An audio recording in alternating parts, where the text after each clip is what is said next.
Hello, my name is Marcus. I'm the compiler of a collection of therapy quotes entitled Psychoanalytic Self-Awareness Quotes. This is TQ 947. This is a longer one, so I'll do it in parts. Okay, therapy quote number 947.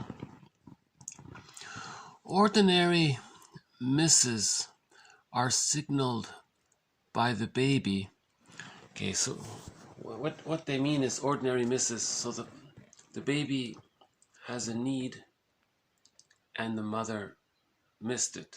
She didn't respond appropriately. She wasn't attuned.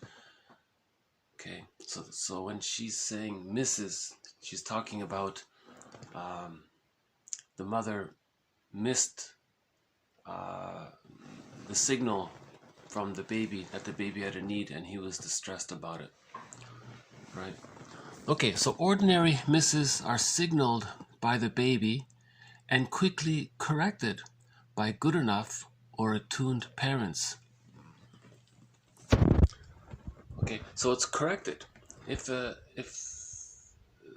mother missed the signal, she can correct it if she's offering what's called good enough parenting. So good enough parenting, it's a popular phrase. It just means that overall, the mother is more satisfying than frustrating, right? So the times when she's attuned and she meets the needs, those times outweigh the times when she's unavailable or distracted or didn't understand what the baby was feeling and needing, right? And then with good enough parenting, that's called a secure attachment style, the infant moves forward. He moves forward. There's no arrested development there, right? So he can proceed through the stages of the separation individuation process to reach the psychological birth.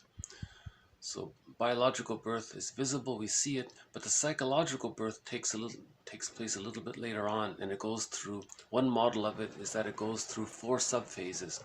From birth to 6 months, that's the extended womb, because humans come out of the womb too early. So this first few months is considered an extended womb, because the baby doesn't know where he ends and his mother begins. He's fused there with this otherness. He's one with everything. He has a need. It's automatically met. He has no real sense of the I and the not I, what's him and what's not him. So that's called the stage of symbiosis, the stage of undifferentiation. Now, with enough love, at 6 months, the child differentiates himself. He gets a psychological, spiritual sense that who he is, and his mother is a person in her own right, and they're separate people psychologically. That's called the stage of differentiation, following the stage of undifferentiation. Okay, and then the third subphase is called the stage of practicing. So now the child's doing more things on his own. He's getting to know himself. He's exploring, playing with his toys. In the second year of life, they call it the stage of rapprochement, because at that time the child is much more of an explorer. He's doing more things on his own, but he knows that he can return to his mother for emotional refueling, recognizing that when the baby looks at his mother, the baby sees that the mother respects the child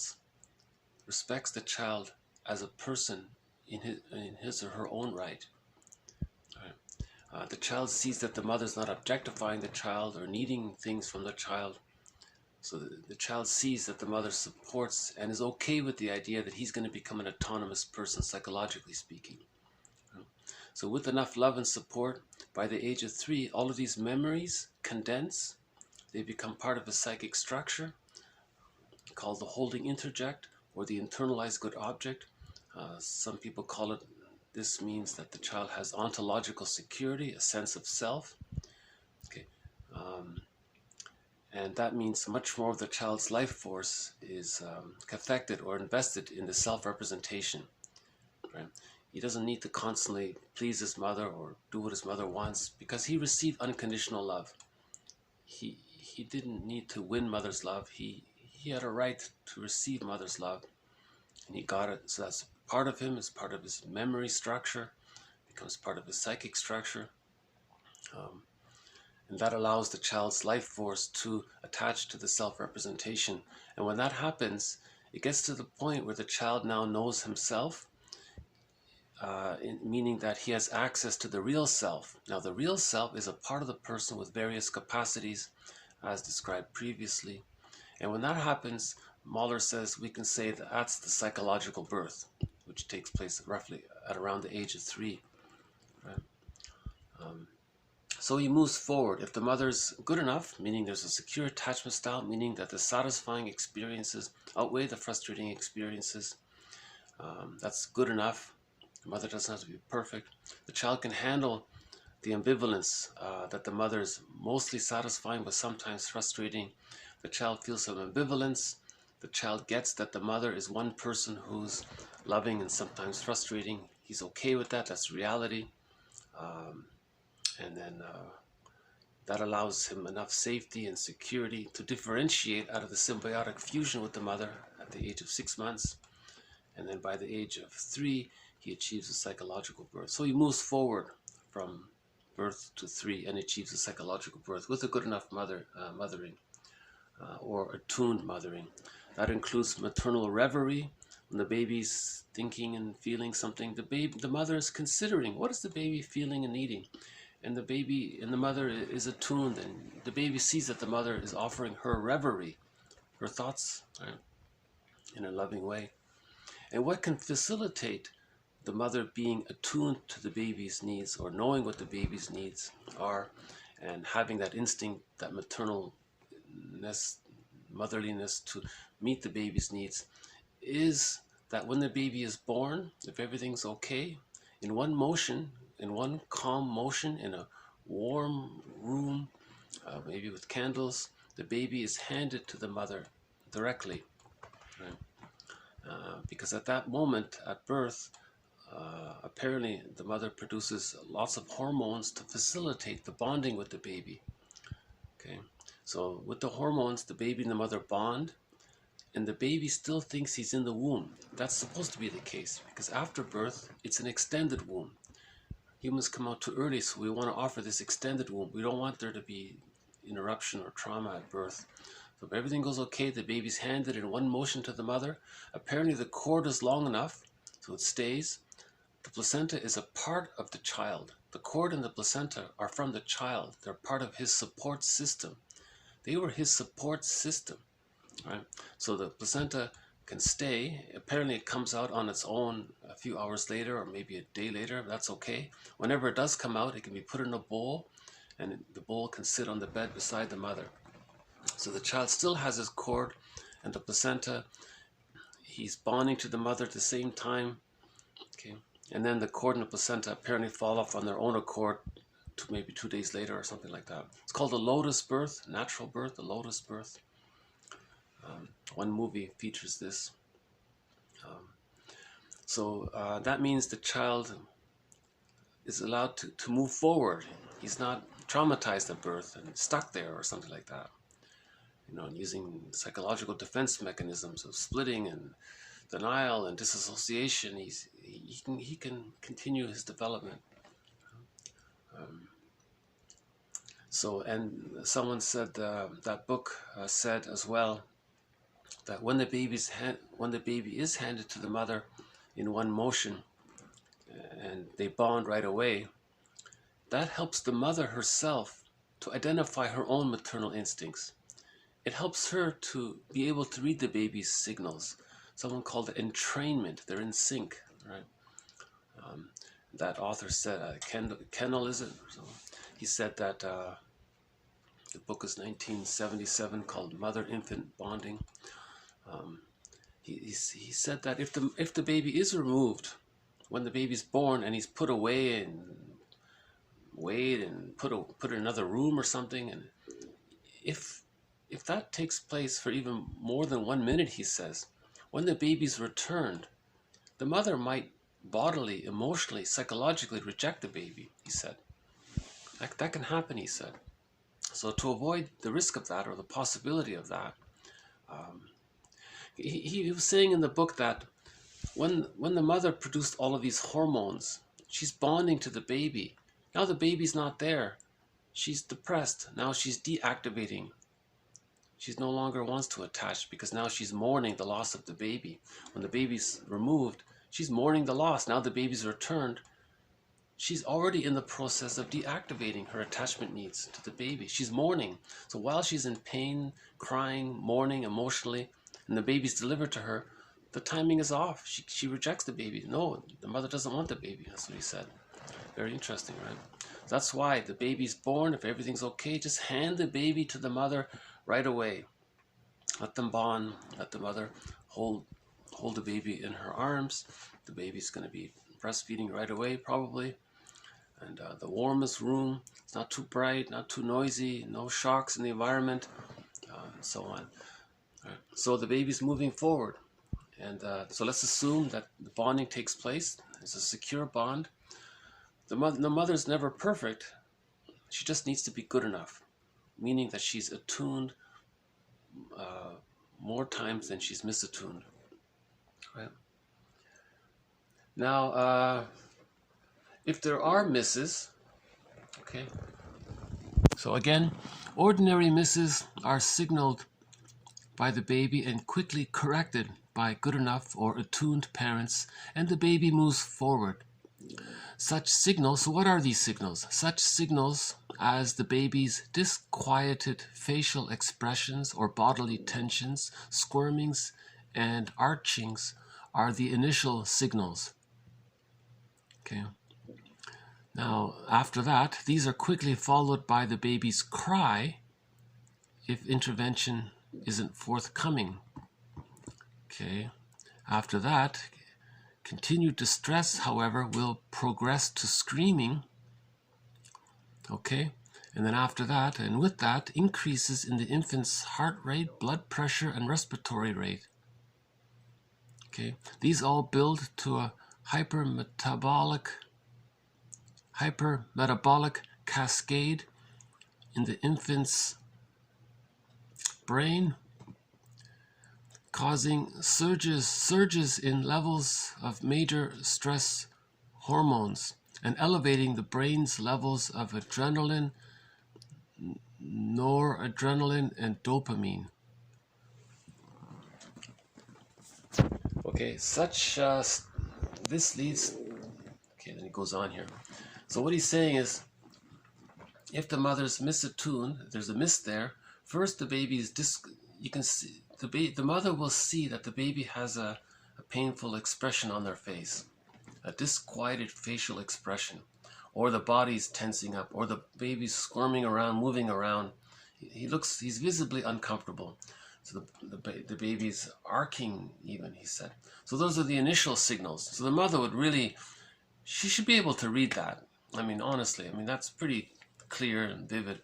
So the mother can recognize that the baby's in distress right there. Those are the initial signals.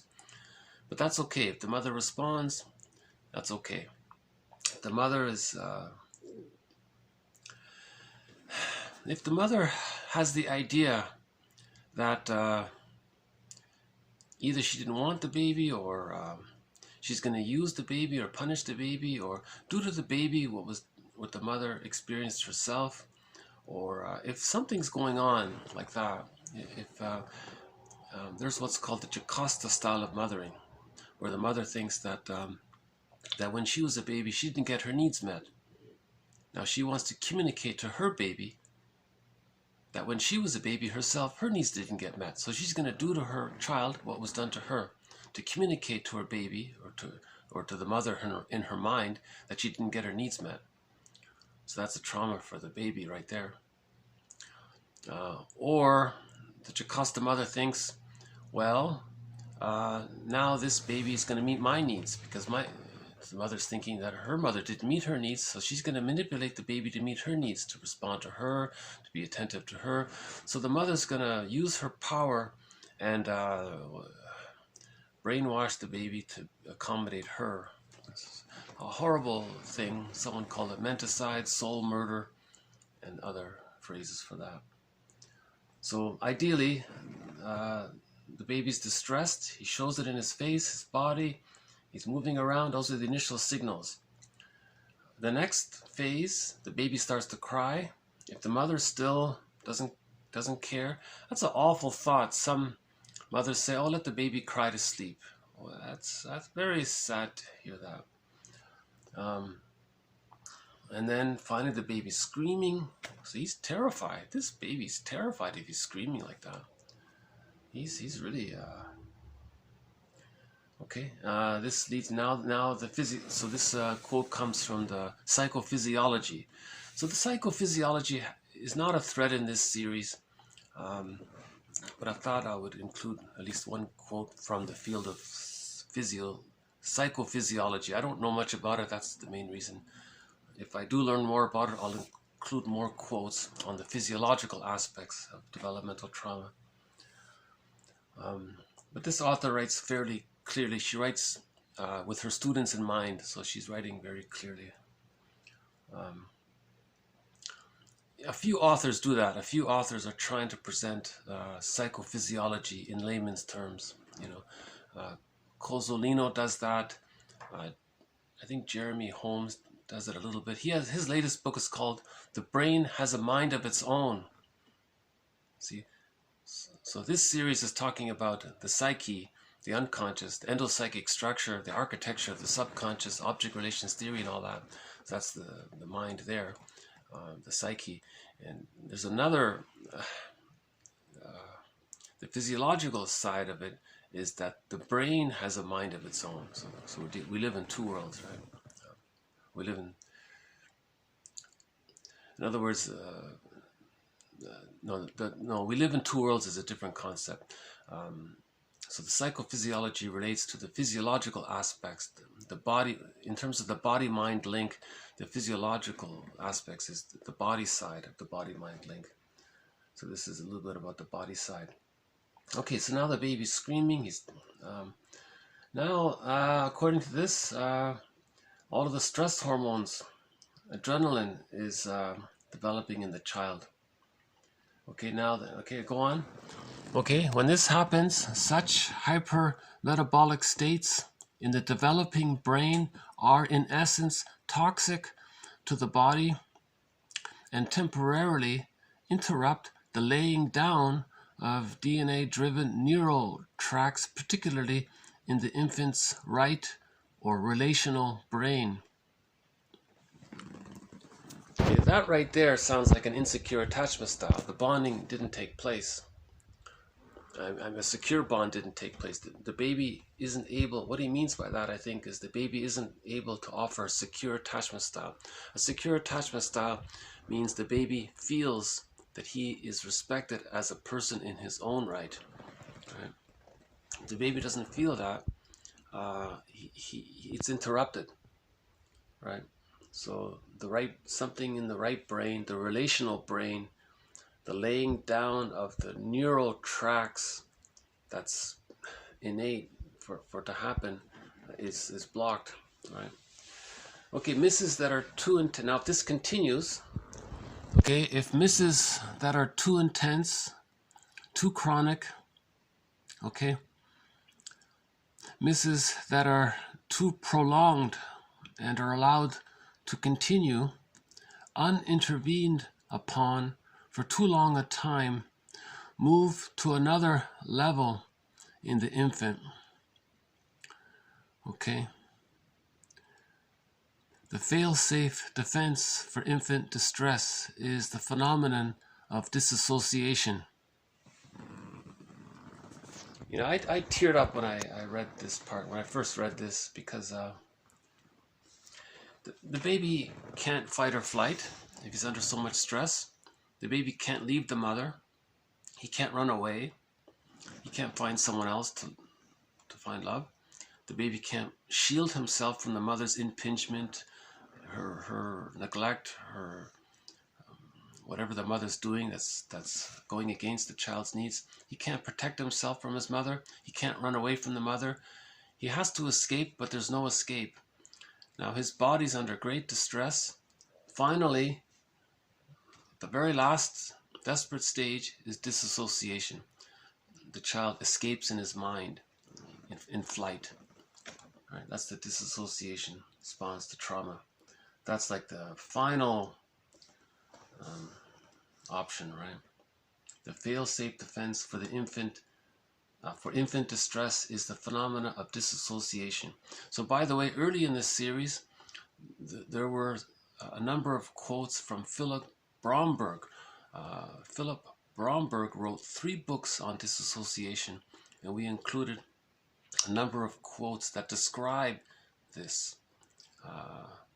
So Bromberg says, when the baby has to escape where there's no escape, he calls that, his book is called The After Effects of an Emotional Tsunami.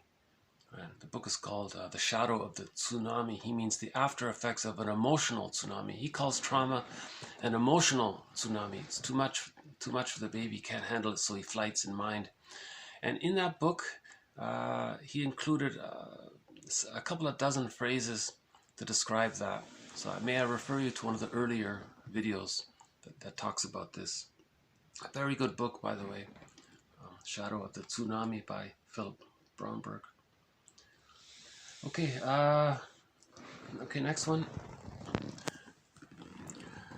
Okay, moved beyond all tolerable limits, the child has the capacity to disengage from the external world's stimuli and retreat to an internal world.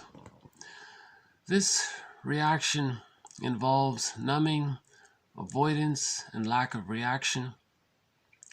Okay, the searing documentary film footage of Rene Spitz, 1945, captures the unmistakable look of vacancy in the faces of chronically dissociative orphaned children in these nursing home settings, in these orphanages. In such a state, pain-numbing endogenous opioids, or endorphins, I think, and behavior-inhibiting stress hormones such as cortisol are elevated.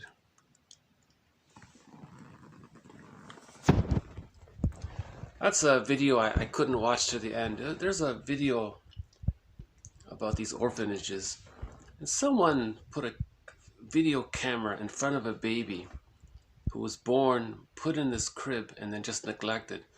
And then you can, the baby was, I can't describe it. I'm sure it'll put you in tears, or you'll be horrified by that film footage. I can't even think of it.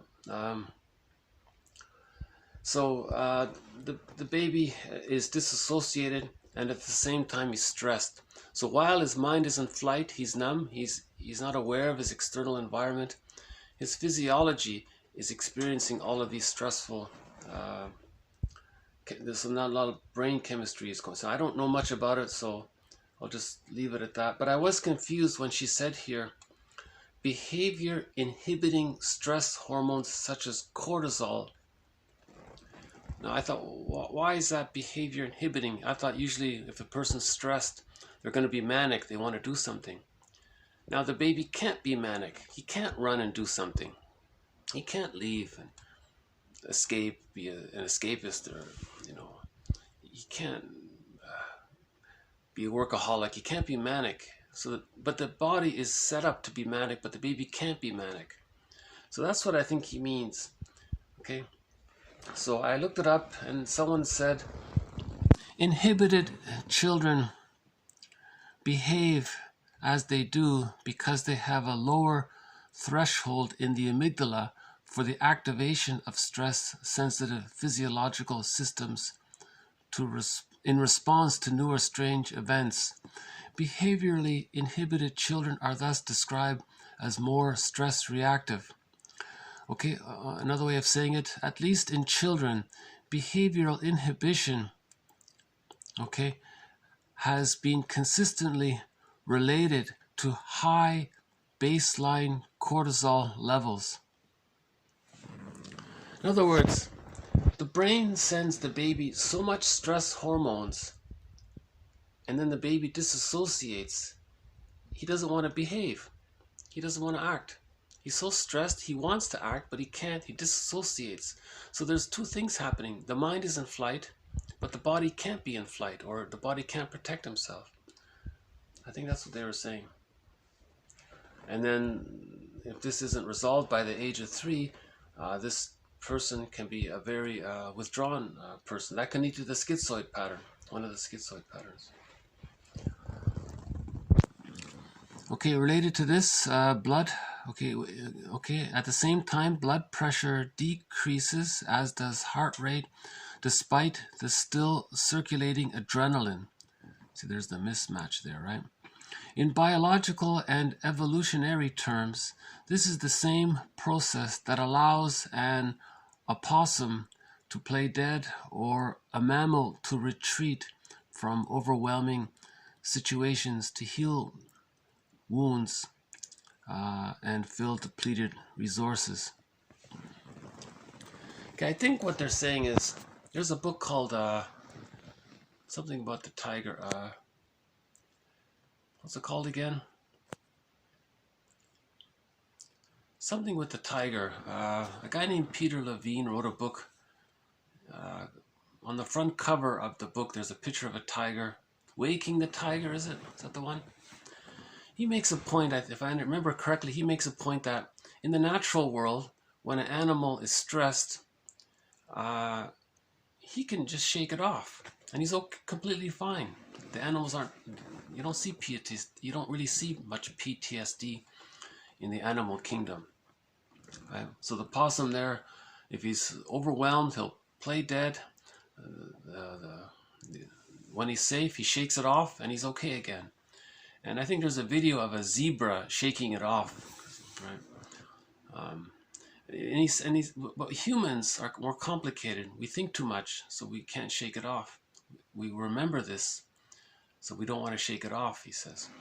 So I think he tried to develop some kind of a therapy practice to see if we can help the body shake it off, kind of thing. And I think there was some kind of dance that tried to reactivate the body's innate desire to shake it off. It has to be natural. You can't really... I think the idea was to create the psychological attitude that you're safe enough, and then to allow the body to shake it off. But for whatever reason, humans, by and large, don't shake it off. When babies are traumatized, they're frozen. They don't shake it off, by and large. Right? So I think that's a whole area right there. Okay, move on here. But okay, this lick your wounds. But he does make the point that animals who are wounded do go off in nature. They find some quiet place alone. They lick their wounds, and then they come back. So animals can do that. And he said humans sort of do that. So in midlife, a lot of humans do want to retreat, find a cabin in the woods. Very hard to find, by the way.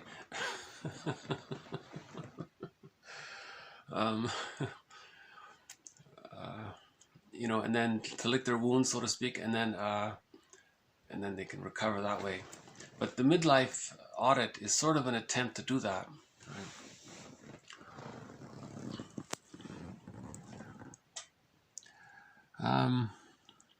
Okay, the next part here is, however, as a response to misattunement in infants and developing children, okay, it is devastating, right? In other words, babies can't do what animals do, in other words, when they're traumatized. The effects of even short periods of disassociation to brain development are profound, altering the size and function of such basic relational and emotion regulating brain structures as the orbital frontal cortex and the limbic system. Furthermore, in the infant, because, quote, states become traits, meaning emotional states, become personality traits, okay, we are what we remember, right? The repeated effects of such early relational traumas become part of the structure of the forming personality. There is still even the widespread naive belief that early trauma doesn't matter because it isn't remembered. On the contrary, it's formative. Over time, our early acquired, quote, knowings become layered with experiences that either reinforce or modify them. These, quote, knowings remain what we learned earliest and best. They are the silent background that makes parts and pieces of our experience that seem not to make sense. Implicit memory, while not experienced as, quote, memory, is not lost. It forms an unworded background of understanding and prediction. It can come forward into the present not as bits of memory, but as the re-experiencing of feelings or, quote, anxieties torn completely away from their original context and seamed into the now. Something in us records the feeling of misses. So this is really why I included this quote. It's that last part here. Something in us records the feeling of misses. That's what this series is about. What is this something? What is this something in us that records the feeling of misses? Okay, so this series is trying to compile a collection of quotes that attempt to describe this something. So we have Fairbairn's model of the endopsychic structure. So that's the something that records the misses. So the endopsychic structure, just briefly again, the child has memories of his mother when she's attuned. Okay, these memories condense and they become a fantasized personification or an imago, an image. Okay, so the jargon for this is a part representation of the other that's satisfying. That's the satisfying part of the other. Now this is linked to a self-representation that's satisfied. So two parts there. That's a relational unit. Okay, the loving other and the loved self. Okay, so these are two internal objects, right? Part other object, part self object, and they're linked. Right? Now another relational unit is the enticing or the promising or the alluring or tantalizing memories of the mother when she promised to meet the baby's needs. Okay, and then linked to a part self-representation that feels enticed, allured, tantalized. Okay, that's another relational unit. Okay, the exciting other and the excited part self. Okay, a third relational unit is the rejecting side of the mother, linked to a part of the self that feels rejected. So now we have these 6 parts within us. Okay, so we have these 3 pairs, right? So 6 parts. Now the unconscious ego. So Fairbairn has this thing called the splitting of the ego. So the conscious ego relates to the outer external world. The person's unconscious ego is relating to the internal object relations world. Klein says we live in 2 worlds. Okay, so we're talking about this internal object relations world. The endopsychic structure world, the unconscious world, the architecture of the subconscious. This other world that fairy tales and myths try to describe. This, and jargon now is trying to describe this other internal world that we live in. Now the unconscious ego, because the psyche seeks wholeness, the unconscious ego, it's as if the unconscious ego is holding a little film projector and it's going to project the imago, these images of the 6 characters within. So remember, each one of these 6 parts, we can personify them as a fantasized personification, an imago, an image, like a fairy tale creature. So for example, in a fairy tale, you might have the fairy godmother relating to the child who's loved by the fairy godmother. You might have a character in a fairy tale who's a seductress relating to the protagonist who's excited. Then you might have the frightening witch relating to the terrified protagonist. Right? So these characters, so we have 6 characters here in the endopsychic structure. Now the unconscious ego, imagine this, now this is part of our own mind, right, is projecting one of these 6 characters onto the external world. It can project any one of these 6 characters in any combination, in any order, in any time. You can flip them around. You can project 1, 2, 3, all 6, or none of them. You can keep them all within. Okay. Now the unconscious ego is projecting these imagos on the external world to get the person's conscious ego to see his internal object relational world. Now it's fragmented there. Part other, that's so fragmented. The part self-representation is so fragmented. The psyche seeks wholeness. We're looking for a whole object relation and a whole self-representation. That's differentiated. So the psyche seeks wholeness. So how does the psyche help facilitate healing? It gets the unconscious ego to project these 6 characters onto non-threatening substitute others or the environment or to anyone in the outside world, so that the conscious ego can recognize and be a caring witness to himself. Grief is healed when it's witnessed by a caring other. We are our own caring other. And that's what these models and quotes are helping to provide. They're helping us to be our own caring other.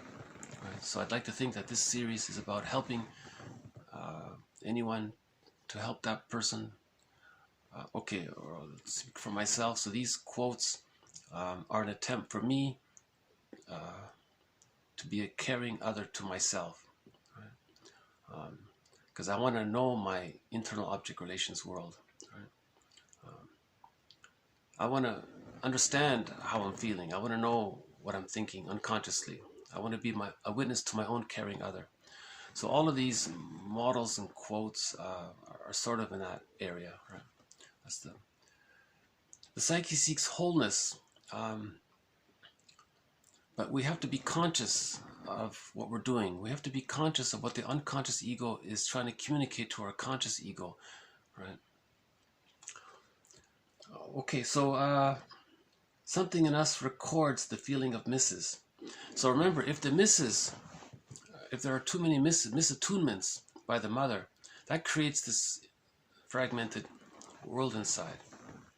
Okay, so that means the splitting defense mechanism is being used. That means the person doesn't know themselves, because who are they? You only know who you are if you can differentiate from the fusion with the mother. But you can't differentiate if you're fragmented like that. If you're fragmented like that, that means you're still attached to the rejecting image of the mother. So again, if the baby's too frightened, he needs the mother more. He can't leave the mother. If the baby's loved, he feels safe enough to leave the mother. So this splitting defense mechanism means the baby's so frightened. That's why he's using this splitting defense mechanism. When the baby feels attuned and safe, the split images that may be temporarily used in the first few months come together. Now, the image of the other is whole. The image of the self is whole, not fragmented. Okay, now that's differentiation. You're halfway there to the psychological birth when you achieve differentiation. Robert Bly says, "Get the key out from under mother's pillow." Right. So to achieve differentiation, you have to face the unconscious ambivalence with the mother. The bottom line is forgive the parents, but you have to know the reality of the parents. Who are you forgiving? What are you forgiving? How do you forgive the parents if you're in this denial that you think they're all so wonderful? That's you're in denial about the reality of the parents. Chances are there's a 50% chance the parent may be psychologically incomplete themselves and had an insecure attachment themselves and couldn't offer the child a secure attachment style. Okay, the 50% divorce rate sort of implies that there's a lot of dysfunctional people, adults, right? So we have to forgive the parents. They were caught in their existential dilemma. The parents may have had prenatal distress syndrome. The parents may have had birth trauma. Okay, the parents, maybe when they were a baby, their needs weren't attuned. Okay, so they experienced a lot of stress. Maybe they had to disassociate. So they have an insecure attachment style. Maybe they had trauma with siblings or family members, trauma in the environment, trauma while getting their tonsils out, trauma while at the dentist's office. There could have been school shock, forced relocation kind of situations. So the parents may be caught in their existential dilemma which caused them to be psychologically incomplete. Now we have to forgive our parents. We have to respect that our parents are human beings in their own right. Our mothers is a person in her own right. The father is a person in his own right, and we respect them as people in their own rights. And we acknowledge that the reality that sadly maybe they were caught in their existential dilemma.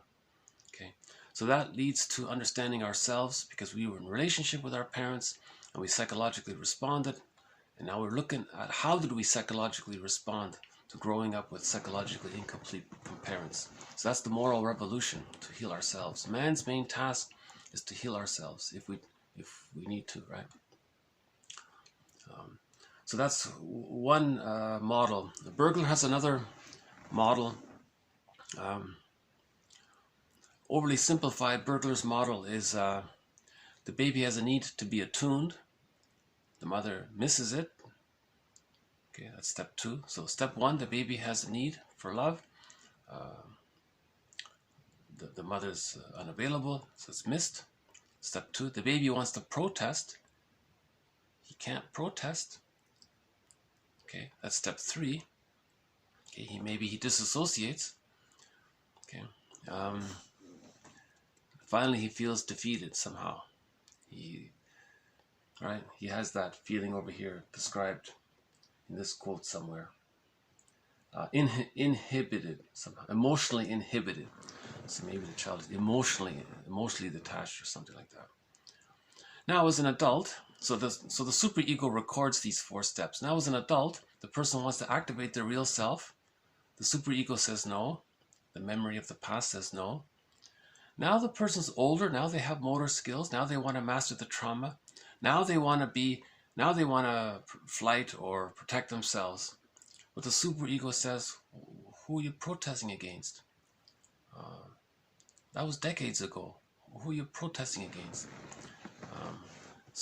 But the psyche wants to master the trauma of when they were a baby. They couldn't protest, or they couldn't flee or protect themselves from the mother. So the person is going to do some kind of symbolic protest. So the superego says, well, okay, you can do some kind of symbolic protest. Okay, that's sort of his model there. And there are a few other models. Masterson's probably the finest teacher about object relations theory. I highly recommend Masterson's work. He's one of the mentors in this series. James Masterson, Edmund Bergler, William Fairbairn, so 3 men there, Karen Horney, Melanie Klein, and Margaret Mahler, 3 women there. So those are the 6 mentors in this series. We have a theme song now for this series.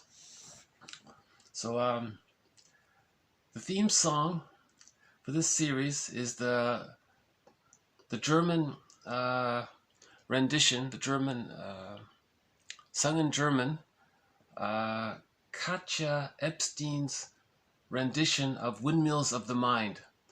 So this is the theme song to this series.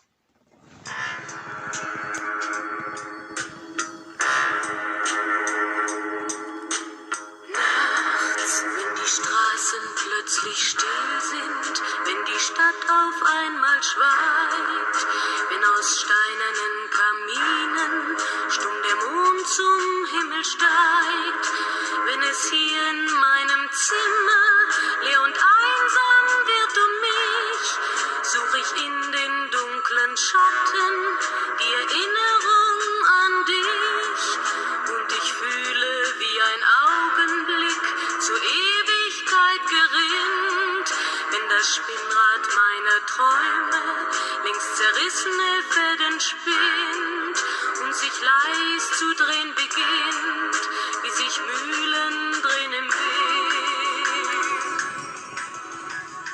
Okay, so thank you very much. This has been TQ 947. There are a number of threads in this series. One of the threads throughout the series is the use of the defense mechanism of splitting. The baby temporarily imagines that his mother is only loving, when the mother is frustrating, the baby imagines that it's another person, and he rejects that this other person is his mother. That's called splitting. It's a huge distortion of reality, but it's forgivable and understandable. So the baby's ingenious to think in that way to deal with a frustrating mother. But by the age of 3, this all gets resolved, and the baby recognizes cognitively and emotionally and psychologically that the mother is one person. Okay, that's a secure attachment style. If there's arrested development, the person is still using splitting, and that can lead to the narcissistic pattern, the hostile provocative attachment style, some of the schizoid patterns, hiding behind power struggles as a character defense, the symbiotic character disorder, the closet narcissistic pattern, the codependent pattern as well to some degree. So that can lead to a lot of personality patterns or neurotic patterns when the splitting defense mechanism isn't resolved. So the first thing in healing is to heal the splits, to face the unconscious ambivalence with the mother, to consider the possibility that when the person was a baby, the mother was misattuned more than she was attuned. The baby can't accept that, so he denies the image of her as being frustrating and thinks is another person. That's unrealistic. And then if that splitting defense mechanism is still there, another infantile immature defense mechanism that's used is called projection. That's another major thread in this series. Another major thread in this series is projective identification. Another one is reaction formation. Another one is identification with the aggressor. Another one is the narcissistic pattern. Each of those patterns are a thread now. Prenatal trauma, birth trauma are also threads in this series. Unconscious guilt is a thread in this series. So we've got a number of threads in this series. The physiological side of the body-mind aspect is not really a thread too much, other than Philip Bromberg's quotes, and now adding this one here.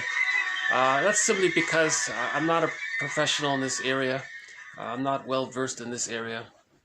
But if a quote comes along that makes sense to me, I'll include it. So in other words, we're all familiar with the stress, the body's response to stress.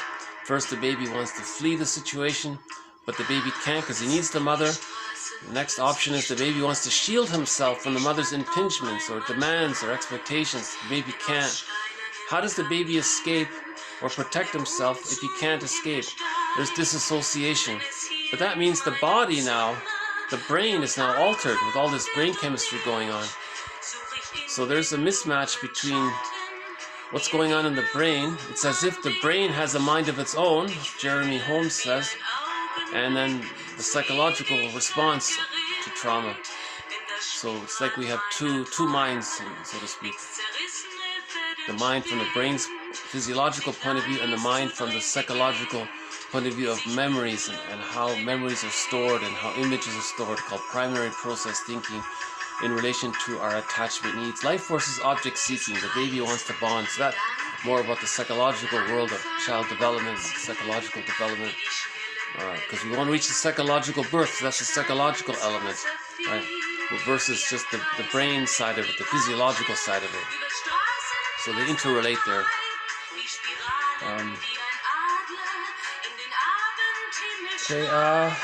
So I guess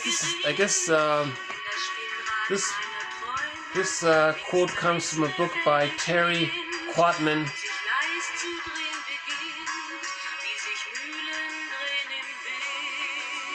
Okay, yeah, wouldn't it be great if humans, if they were wounded, they could just get a cabin in the woods, and a year later be refreshed? Wouldn't that be great? It's not that simple, because we have memories.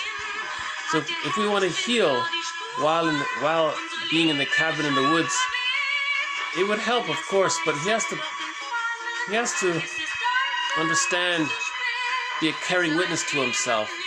It's not just biological only. We have a psychological life. We have a psychological life, right? So one metaphor about the psychological self is Robert Bly's metaphor of the bag. Robert Bly says, by the age of 5, so much of who we really are, our feeling self, our needs to reach the psychological birth, awareness of which defense mechanisms we're using, awareness of which defense mechanisms we're using to not let us be aware of which defense mechanisms we're using. All of this knowledge and feelings about ourselves goes into this bag that we drag behind us. So Robert Bly has this metaphor that this bag is the unconscious self, or the second self of the unconscious. He quotes a poet who says, it's the one who walks with us, who's not like us, but who is us. Because it is us, but it's what we don't know about ourselves. It gets put into this bag. That's his metaphor. Sometimes it's called the secret self. Sometimes it's called the shadow soul, the alter ego. In literature, it's called the motif of the double. In that movie, in that sci-fi metaphysical fantasy movie, the guy was fighting with a character. That character was him. It represented this person, this other character represented the animation of everything about him that he doesn't know about himself. In other words, it's him, the side of him that he doesn't know about himself. And when he hurt that character, he was hurt. He didn't recognize that he was fighting with himself. It's very interesting ideas. In literature, it's called the motif of the double. Otto Rank has a very good little book called The Double. Highly recommend that. Otto Rank, the book is called The Double, I think. Yeah, he talks about that movie, the student from Prague. It's in there about literature, the motif of the double. One poet says, someone's living my life and I know nothing about him. That's you. It's the life you would be living if you had a secure attachment style. Imagine if you were loved. How would you be? That's the real you. So we have to mourn the loss of who we could have become. We have to mourn the loss of who we would have become had we received enough love. If mother was more attuned than misattuned, we have to mourn that. We have to mourn the loss of not getting a secure attachment style. So being alone in the woods, that's helpful, but we need this understanding of the psychology to be a caring witness to ourselves. So the one main premise is, as someone said, grief is healed when it's witnessed by a caring other. We have to be our own caring other. Robert Bly says we spend the rest of our lives trying to re-own what we disowned. It's called psychosynthesis. So when we were a child, we disowned something about ourselves. We put it in this bag. Now we want to re-own, reintegrate, bring it back to ourselves. Let it be back, accept it as a part of ourselves. Darrow has the metaphor of the skeleton. You want to welcome the skeleton to the fireplace, give him the best seat, treat him as an honored guest who has a right to be. He's a wise teacher. He's you. He's the wise teacher who's telling you that there's a conquest of the self. It means we can heal. It means we can heal. So we respect the skeleton. We respect the stranger. Karen Horney calls it the stranger within. A couple of days ago, we had that from the comic. The therapist said to Freddie there, he said, you're going to get to know this stranger. It's you. And you're going to like him. You're going to get to know the stranger within. Okay? So this bag we drag behind us, all of the energy in it, when people use the word id, that's what they're talking about. It's all of the energy in this bag. That's the id. Okay? So we want to make, so where id was, ego shall be. Means where unconsciousness was or is, ego shall be, awareness shall be. So the simplified version of this is we want to make the unconscious conscious. That's probably the most common phrase about all of this. We want to make the unconscious conscious. That means we're being a caring witness to ourselves. That means psychosynthesis. Analysis leads to synthesis. Someone said if there isn't a synthesis, then analysis didn't take place. There has to be a synthesis, meaning we want to re-own what we disowned in childhood. That's the psychosynthesis. Someone called psychoanalysis psychosynthesis.